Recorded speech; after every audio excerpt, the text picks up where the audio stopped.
Bem, obrigado a todos pela presença. Quero agradecer especialmente ao professor César, professor Rodrigo, professora Alice, professora Carlota pela organização do evento. Está muito bacana o evento e confesso que estou um pouco inibido de falar aqui diante de pessoas tão queridas, pessoas que eu conheço principalmente percorrendo as bibliografias, né? Não conhecia pessoalmente a maioria delas. Uma alegria muito grande. Bem, a minha exposição se intitula Culinária, Experiência e Retórica sobre a Medicina Antiga. Eu quero dedicar essa conferência aos profissionais que trabalham lá no bandejão, né? Vocês conseguiram se alimentar no bandejão?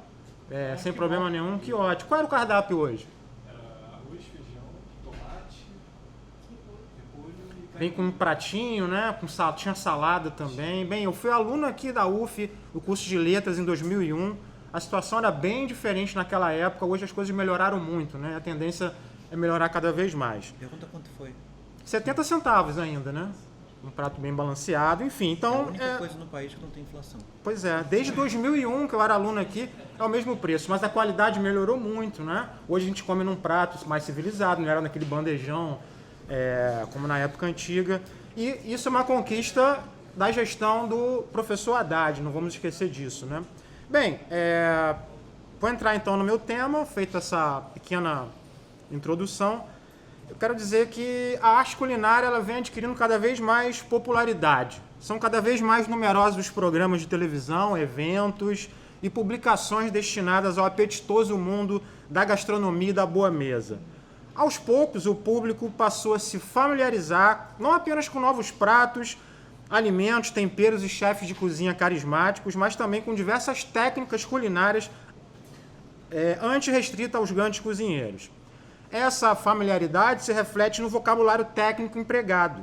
O discurso sobre cozinha hoje em dia e alimentação vem ficando cada vez mais refinado, sobretudo entre o público leigo em geral. Vocês com certeza devem assistir de vez em quando Masterchef Mirim, eu adoro, né? Dentre os vários termos empregados, se destaca a noção de cocção. Minha sobrinha Marina, de 9 anos, me surpreendeu quando eu estava traduzindo esse texto junto com o Rodrigo, o texto sobre a medicina antiga que constitui o objeto aqui da minha exposição. Faz o merchandising que vai sair pela Edunesp, a tradução minha, sua principalmente, e depois do o Sussumo, sim. Depois eu, o Silvio Marinho fez mas a introdução. acho que no momento, o grande merchan deve ser feito em relação à tradução do Galeno. Leiam a tradução do Galeno, comprem a tradução do Galeno. E a orelha foi eu que escrevi, tá?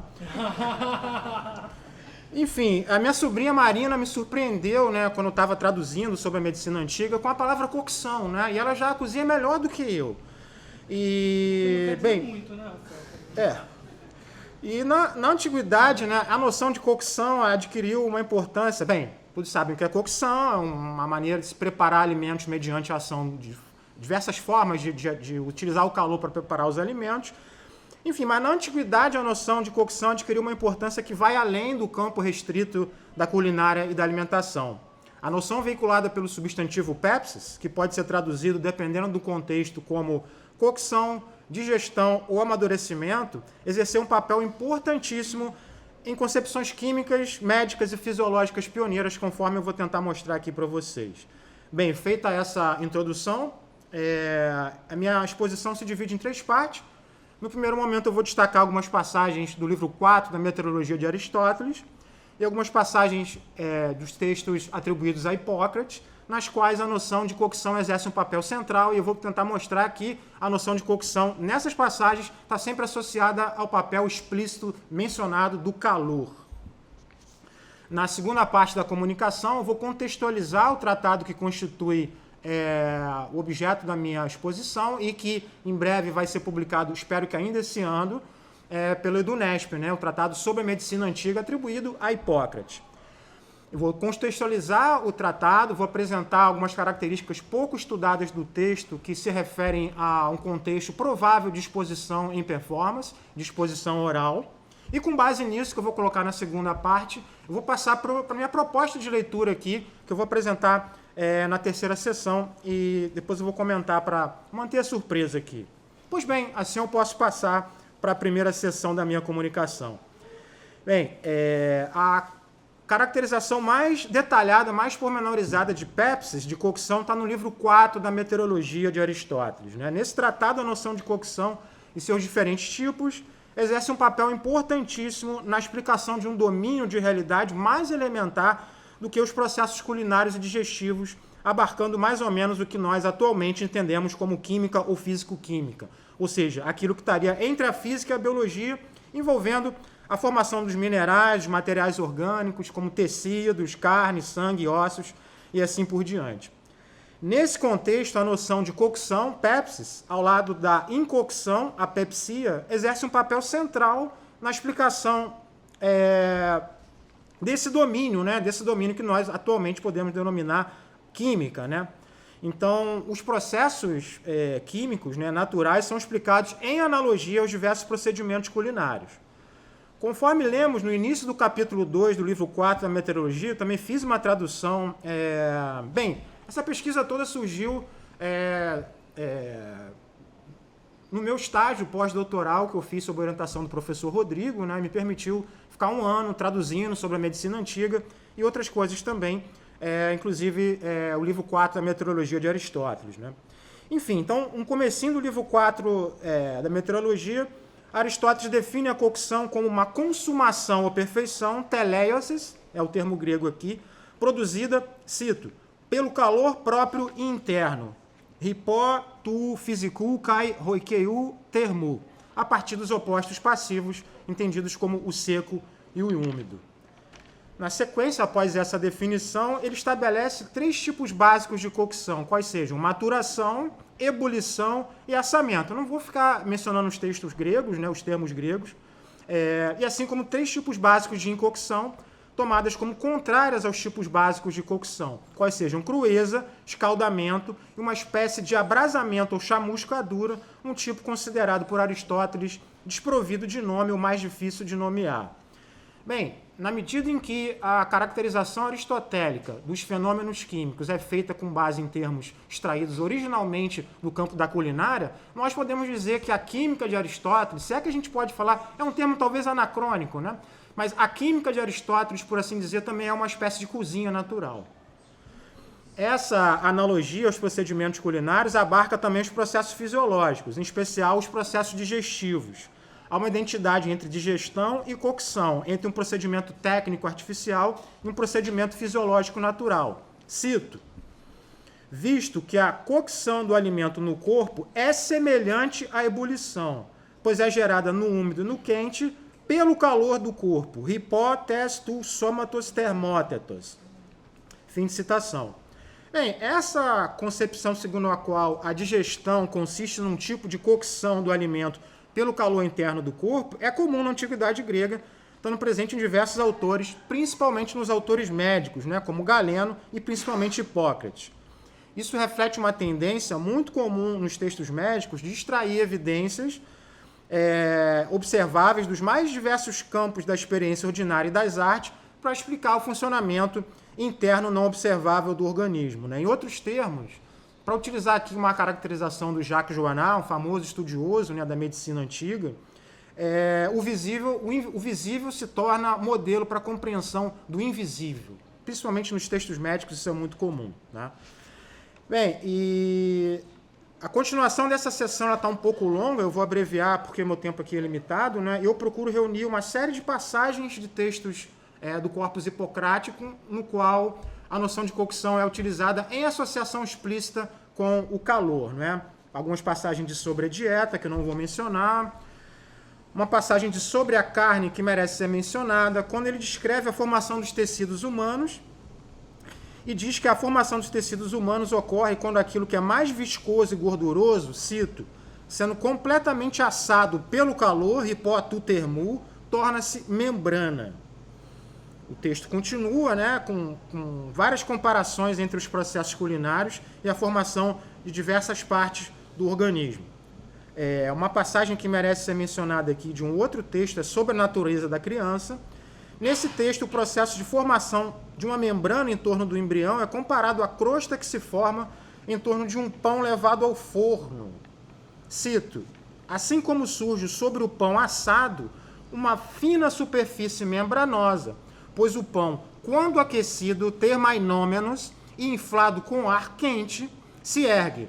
Onde ele for soprado com calor, ali se forma uma superfície membranosa. Fim de citação. Bem, tem passagens aqui sobre os ventos, sobre as doenças, eu não vou mencionar todas, não é? Para a comunicação não ficar muito entediante. E o que a gente pode concluir a partir do exame dessas passagens? Duas coisas importantíssimas. A primeira delas diz respeito a uma mentalidade que está ligada ao desenvolvimento do ceticismo, que está ligada principalmente à discussão das escolas médicas no período helenístico. É importante falar.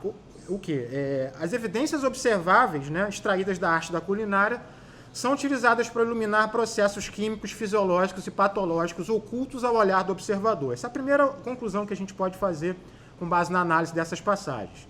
Em segundo lugar, isso é particularmente importante para a minha exposição, é o seguinte: em todas essas passagens mencionadas, todas, está presente não apenas algum tipo de cocção, indicada principalmente pelas formas verbais que indicam assar, cozer, fritar e ferver, mas também menções explícitas à ação do calor e do aquecimento no processo mesmo de cocção. Bem, na maioria desses casos, no entanto, a noção de cocção e as noções culinárias são utilizadas como analogia, né? Aristóteles é bem explícito em relação a isso. Se vocês pegarem lá o livro 4 da Meteorologia, ele vai falar, olha, devemos ter cuidado com a utilização desses termos, não devemos tomá-los literalmente, devemos tomar essas expressões aqui no sentido metafórico, não existe ainda um vocabulário em língua grega apropriado para descrever esse tipo de fenômeno que eu estou tentando explicar, então devemos ter cuidado com essas expressões, né? E nos textos de Hipócrates, também atribuídos a Hipócrates, fica bem claro que se trata de uma comparação, de uma analogia. Bem, em Sobre a Medicina Antiga, a situação é bem diferente, e isso já entra na segunda parte da minha comunicação. Nesse tratado, né, em Sobre a Medicina Antiga, a noção de cocção exerce um papel central, tanto na fisiologia desenvolvida, uma fisiologia desenvolvida em analogia aos procedimentos culinários, mas também na medicina, em especial na terapêutica desenvolvida, que é uma terapêutica que se desenvolveu em paralelo com as artes da culinária. Por isso que eu dedico a minha comunicação aos profissionais da cozinha que cozinharam para vocês e para a maioria dos alunos aqui presentes. Bem, então a gente entra agora na segunda sessão da minha comunicação, em que eu vou abordar sobre a medicina antiga. Bem, é um dos textos mais antigos atribuídos a Hipócrates. É um tratado muito louvado recentemente. Ele é um tratado pouco lido, na verdade, né? Ele foi lido em 3 momentos especificamente. Foi lido no período do helenismo, principalmente pelos representantes da escola médica, principalmente em função da narrativa que ele apresenta de descoberta da medicina, que eu vou apresentar. Depois ele foi meio que esquecido, né? Depois disso. Ele volta a ser lido por ocasião da publicação das obras completas pelo Littré. E ele foi lido principalmente por conta das passagens, né, que o autor menciona diversos conceitos importantíssimos para a filosofia de Platão. Eu não vou falar sobre nenhum deles aqui, peço perdão sobre isso, né? Hipóteses, eidos, as fórmulas clássicas de autó, cataitó, catautó, né? Em si mesmo, por si mesmo. Então é uma discussão muito interessante sobre a precedência ou não desse texto em relação à reflexão platônica. Não vou falar sobre isso. Então é o segundo momento em que esse texto foi lido, né? Mais ou menos ali no século XIX. Ele passou a ser lido recentemente, a partir da década de 40, no bojo das reflexões feitas no âmbito da filosofia da ciência, porque o texto antecipa uma série de características muito louvadas na filosofia da ciência. Alguém estuda filosofia da ciência aqui? Popper, esses autores? Você, Brito? Poxa, estuda tudo esse cara, né? Bem, então, é um dos textos mais antigos, né? Como eu falei, é um texto que recentemente vem sendo louvado pelos estudiosos em função da defesa que ele faz de uma medicina de caráter mais empírico. Empírico aqui eu estou entendendo simplesmente como um tipo de conhecimento apoiado mais na sensação, na experiência, do que no raciocínio especulativo, né? Então, como eu falei, nesse tratado a noção de cocção exerce um papel de destaque, como eu falei, constituindo um conceito central na concepção fisiológica e terapêutica desenvolvida, né? Bem, esse tratado, como eu falei, é um dos mais antigos, atribuído a Hipócrates, foi composto provavelmente no final do século V, mais especificamente entre 420 e 410 a.C. Ele desfere um ataque agressivo, violento mesmo, um ponto fora da curva, contra uma concepção de medicina de orientação supostamente filosófica baseada em postulados fixos ou hipóteses. O termo grego aqui é hipóteses, quais sejam calor, frio, úmido e seco, né? Essa concepção é tomada pelo autor como inovadora no campo da medicina e vai ser alvo da crítica do autor na medida em que ela procura reduzir ao mínimo o princípio de causa das doenças, desenvolvendo uma teoria da natureza humana e uma medicina nos moldes reducionistas das cosmologias pré-socráticas. Bem, para demonstrar que os defensores dessa perspectiva estão equivocados, o autor vai argumentar que a medicina, na verdade, é uma arte bem antiga, bem constituída, ela possui seu próprio princípio, seu próprio método, Rodós, além de vários bons profissionais, um histórico de descobertas e muitos casos de sucesso. Bem, nesse sentido, o título do tratado em grego, né, Peria, Arcaías e Atriqués, poderia ser traduzido talvez mais propriamente como sobre a medicina tradicional ou clássica, não é? Em oposição à medicina moderna e inovadora que então surgia sob influência da filosofia. Um aspecto importantíssimo para a interpretação que eu vou propor aqui, aliás, é um aspecto pouco estudado nesse texto pela galera de filosofia que frequenta, não é? É que o texto foi provavelmente composto para leitura pública e apresentação e performance. Então ele apresenta não apenas diversos recursos poéticos, né, típicos da oralidade, como rimas, aliterações, assonâncias, utilização de fórmulas padronizadas repetidas em diversos momentos do texto, né, como nos textos homéricos, né, sei lá, 30% dos textos lá de Hesíodo, de Homero, consistem em repetições, né, seja de versos inteiros, seja de pedaços de versos, de fórmulas, né. Isso aparece aqui também. Então, um texto em que o autor abusa desses recursos poéticos, mas também recursos retóricos, né? Quais sejam antíteses. Na verdade, a estrutura do texto consiste numa grande antítese que encadeia antíteses menores ao longo dos capítulos, que opõem, de um lado, os defensores da medicina tradicional, que são louvados, que são elogiados, em nome dos quais a experiência dos ouvintes é mobilizada o tempo todo, né? A favor deles, e do outro lado da antítese, os inovadores na medicina, que são condenados, que são criticados, não é? Em termos extraídos do campo jurídico, eles são responsáveis, né? São passíveis de responsabilização penal. Eles também, além disso, incorrem em hamartia, não é? Em falha trágica. Vocês que provavelmente estudaram tragédia grega, a poética de Aristóteles, conhece a importância do termo hamartia, que expressa a falha trágica. Então, os adversários são condenados no âmbito jurídico, merecem ser responsabilizados criminalmente e também incorrem em falhas trágicas, falhas altamente condenadas naquela sociedade. Bem, além das antíteses, a gente vai ter como recursos retóricos hipérboles, endíades, paromoiose, parissose, perguntas retóricas, utilização sistemática de verbos na primeira pessoa, geralmente acompanhado dos pronomes pessoais, o que não é muito comum, né? Quando o autor faz muito isso, a gente deve se perguntar por quê. Enfim, já nas primeiras linhas do texto, a gente encontra um bom exemplo da sua natureza, quando o autor, numa longa oração quase impossível de se traduzir em português, sem perder o fôlego, ele utiliza uma repetição de sons vocálicos e consonantais na estrutura ABBA, qual seja, hipótese, autoí, autoís, hipotênema, ou seja, que tomam uma hipótese como fundamento de suas teorias, né?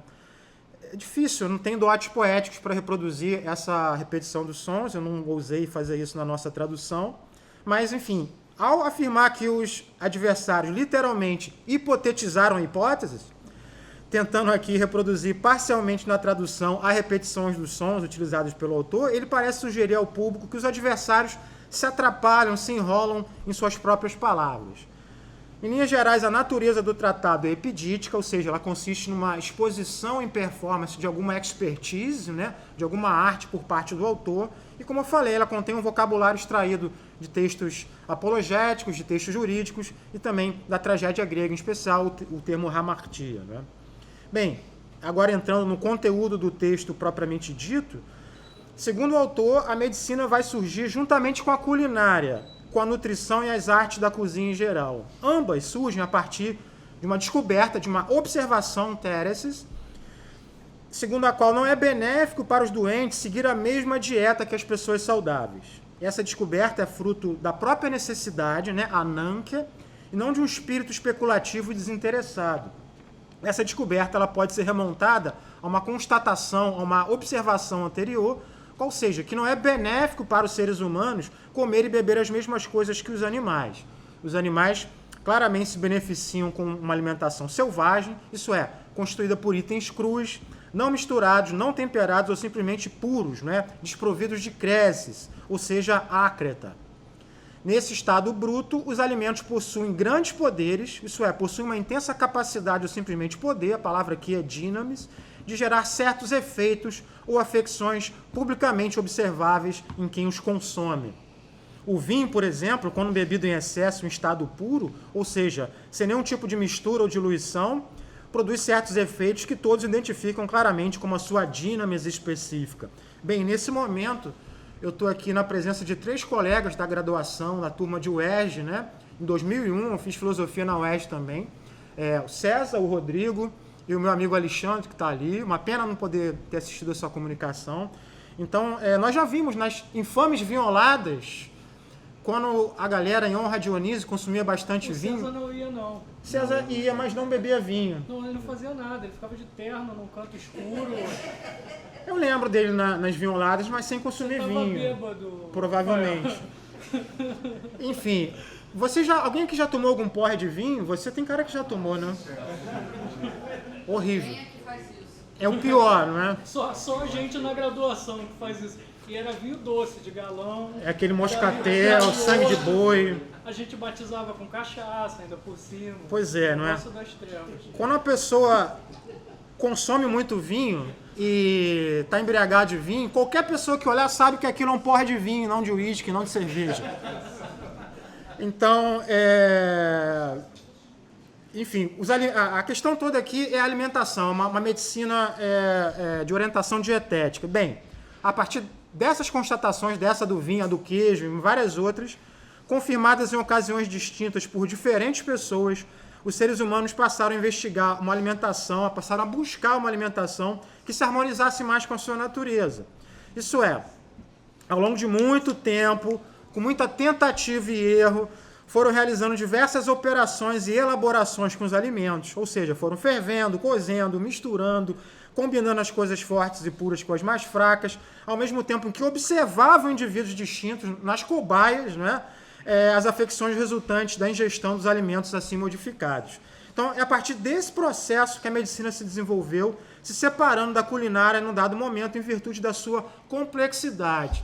Bem, é exatamente isso aqui que os médicos, não é? Principalmente os médicos empíricos no período do helenismo, foram buscar nesse tratado, mas ele tem algumas coisas que eu não vou abordar que não são exatamente louvadas, né, pelos médicos empíricos, mas isso não constitui o objeto aqui da minha comunicação. Bem, dito isso, né, feita essa caracterização, o que eu quero deixar claro aqui são os aspectos, isso é fundamental porque eu vou propor, são os aspectos ligados à apresentação e performance do texto, os aspectos poéticos e os aspectos retóricos. Bem, meus amigos e minhas amigas, estamos reunidos aqui no encontro destinado, nada mais nada menos, ao ceticismo. Talvez o ceticismo, pelo menos na minha opinião, tenha como seu ponto central não a suspensão do juízo, mas a skepsis, a investigação, né?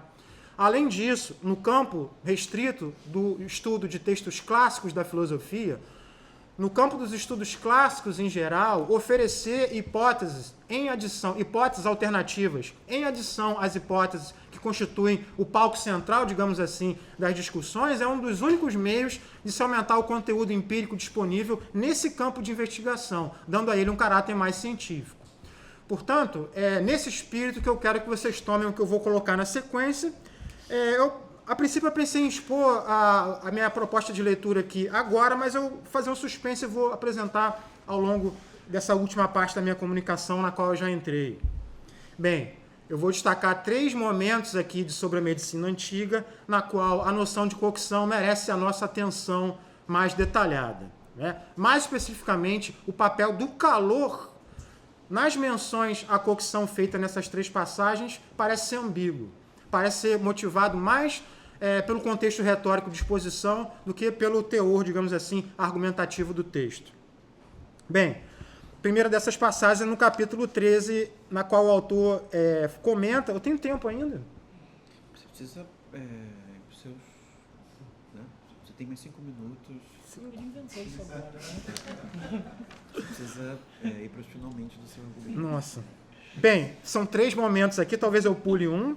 Capítulo 13, na qual ele vai comentar sobre doenças decorrentes do consumo de alimentos não preparados. Ele começa com uma estratégia retórica, né? O que é importante aqui? Nós, estudantes de filosofia, geralmente tentamos buscar no texto a argumentação lógica, o conteúdo, mas muitas vezes nós passamos por cima da forma como o autor constrói essa argumentação. Isso é particularmente verdadeiro em relação à sobre a medicina antiga. Vocês podem percorrer a bibliografia. Poucas pessoas vão tentar relacionar essas características estranhas, né, ligadas à oralidade, ao argumento desenvolvido, né? Isso que eu tentei fazer aqui. Então, o primeiro momento aqui, o capítulo 13, na qual ele fala sobre doenças decorrentes do consumo de alimentos, não preparados. E ele inicia com uma estratégia retórica. Essa estratégia consiste em utilizar as afirmações dos oponentes contra eles mesmos. Que afirmações são essas? Que a causa para todas as doenças são as 4 hipóteses e também que a cura, consequentemente, consiste na administração das hipóteses contrárias. Simulando um debate, né, ele procura mobilizar a experiência dos ouvintes que estão lá. Todo mundo que estava presente lá provavelmente não conhecia os detalhes da filosofia ou da medicina, mas todos dominavam a culinária minimamente. Assim como todo mundo aqui sabe fazer um arroz, mesmo com aquele arroz solado, né? Ele procura o tempo todo mobilizar a experiência dos ouvintes em função do que ele está propondo, né? Então ele simula um debate na qual ele escreve uma situação imaginária na qual uma pessoa de constituição fraca vai ficar doente após se alimentar de coisas verdes e cruas, como o trigo recém-colhido, sem nenhum tipo de preparo, carne crua e água. Segundo o autor, os adversários vão dizer, não é, que a cura consistiria simplesmente em administrar algo quente, frio, úmido ou seco. Segundo o autor, no entanto, a cura ou remédio mais óbvio e seguro, e todos ali vão estar de acordo com ele, é obviamente abandonar essa dieta prejudicial em nome de alimentos preparados conforme os meios tradicionais da culinária grega. Isso é, alimentos que sofreram algum tipo de cocção, como pão, bolo, carne cozida e vinho. Bem, dada a complexidade dos processos culinários envolvidos, não seria possível reduzir a cura a uma mera mudança de um oposto para o outro. Isso é, administrando o quente quanto o frio quanto o quente e assim por diante.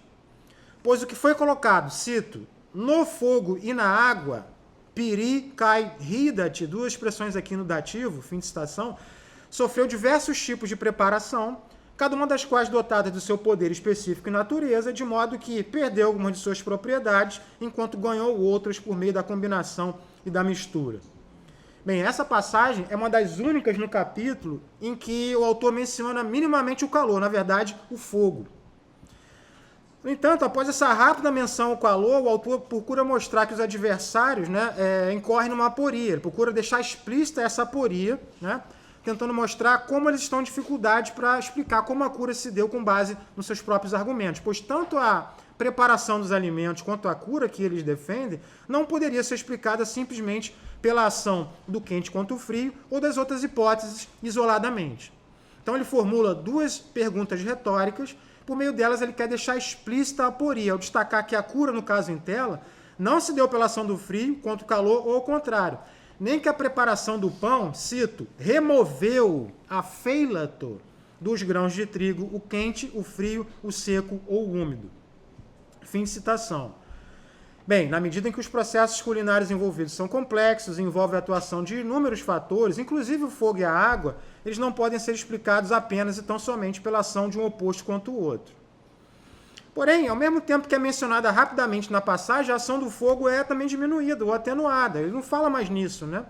Na medida em que ele prossegue e expõe a sua performance. Em primeiro lugar, ele não menciona o óbvio importante papel do calor interno do corpo na digestão dos alimentos, ao mesmo tempo em que expõe a dificuldade e questiona o público se a cura se deu realmente pela administração de alimentos quentes ou frios.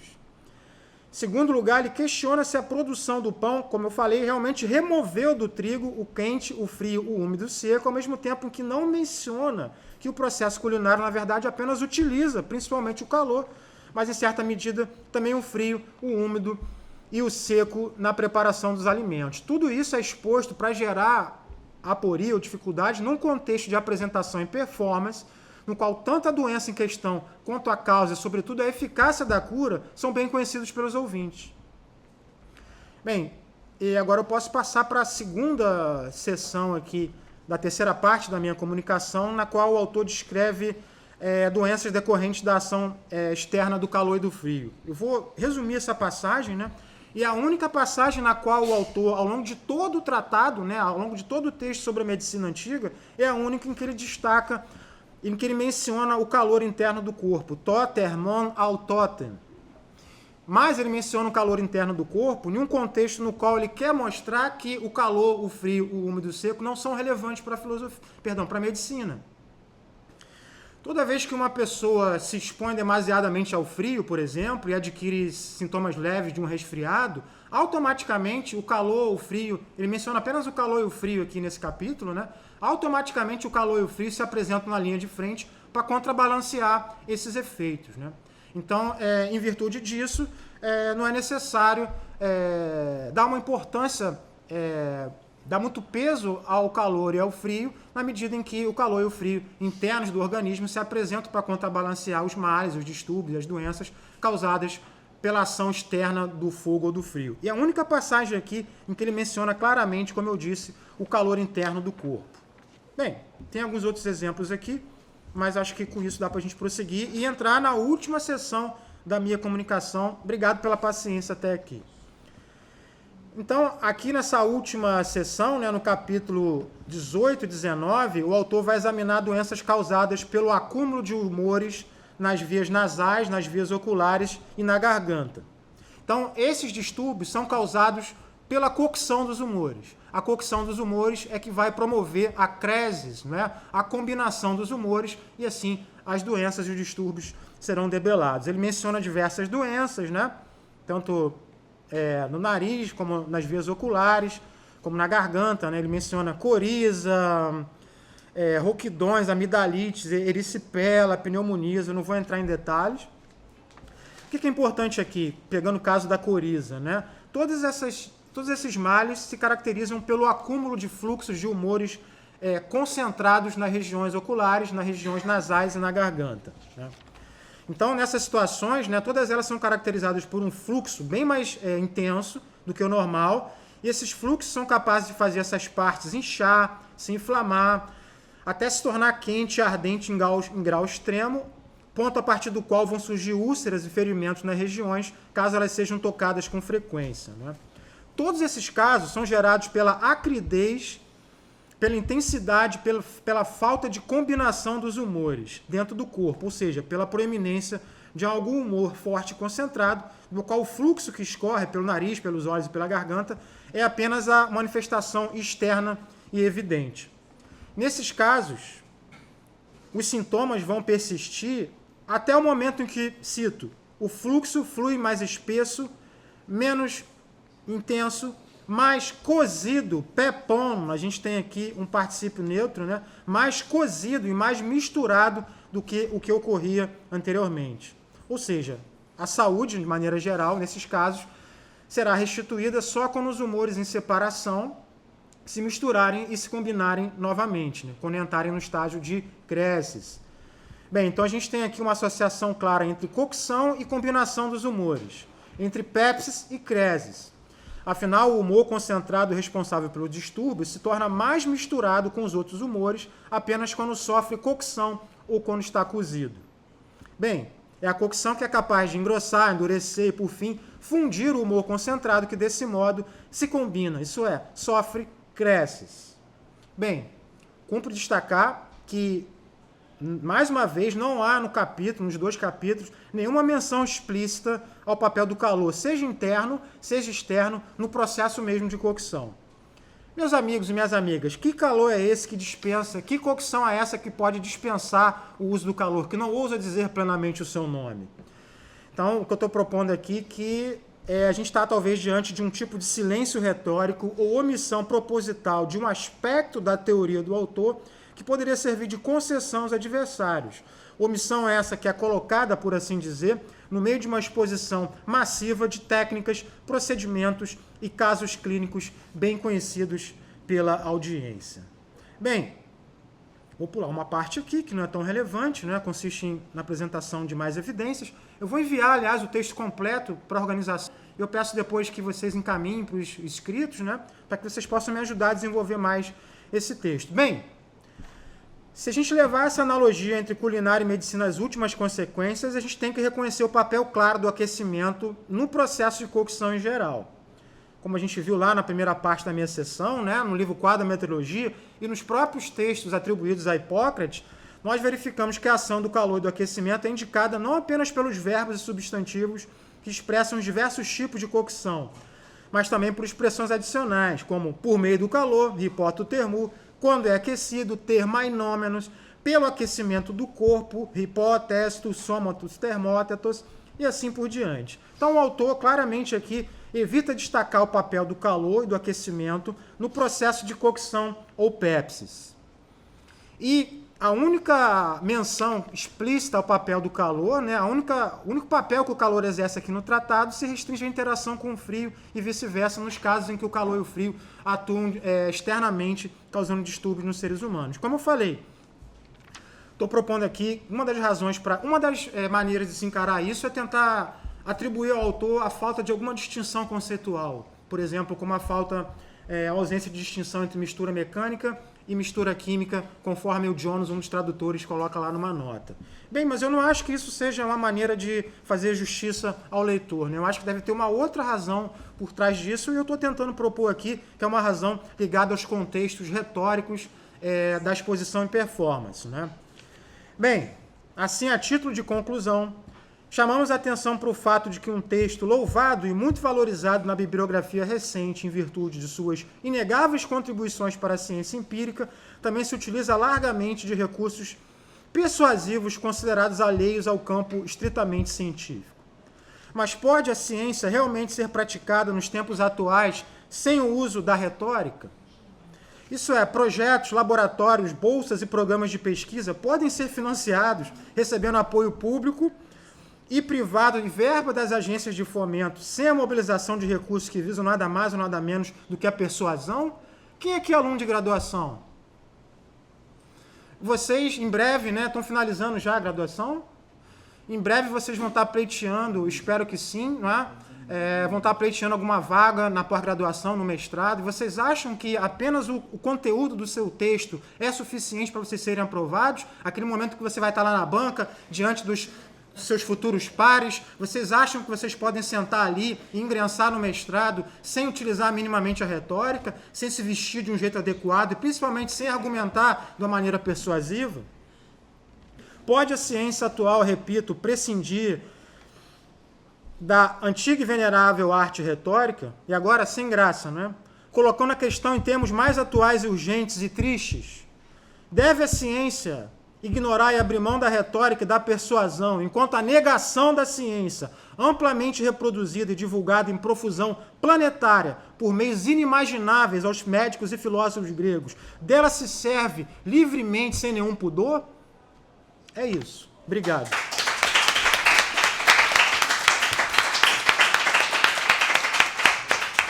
Obrigado.